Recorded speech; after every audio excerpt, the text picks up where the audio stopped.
A new video shows panic in the streets as back-to-back earthquakes rattled Venezuela last night.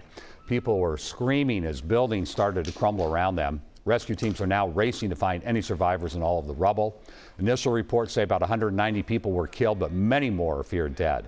The 7.2 and 7.5 magnitude earthquakes were the strongest in Venezuela in more than a century. The ground was shaking very, very hard, so everyone rushed out. The electricity lines above us were exploding. The country's main airport was also damaged and remains closed. People across the world are now offering to help with recovery efforts. John Lauritsen spoke with a Minnesota man whose family is there. They have a bunch of collapsed buildings, and so they'll need a lot of help in terms of digging through that. Secretary of State Marco Rubio says the U.S. has deployed search and rescue teams, medical resources, and humanitarian aid to Venezuela.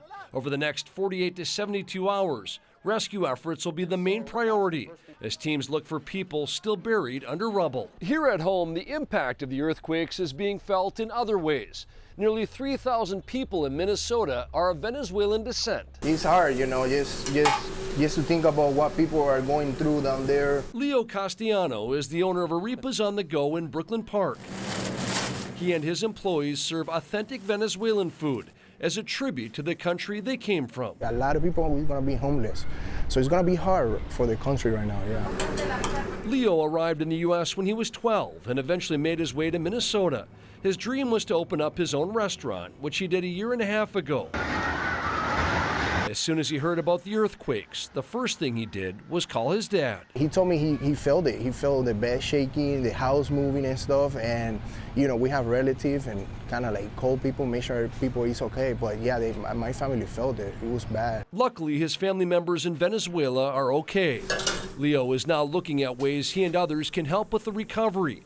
And he's happy to hear Venezuela isn't alone. A lot of people are helping in the country. The United States, we're very thankful, for everything, everybody around the world helping. In Brooklyn Park, John Lauritsen, WCCO News. In addition to those who were killed, at least 1,500 were hurt, and as we mentioned, thousands are still missing.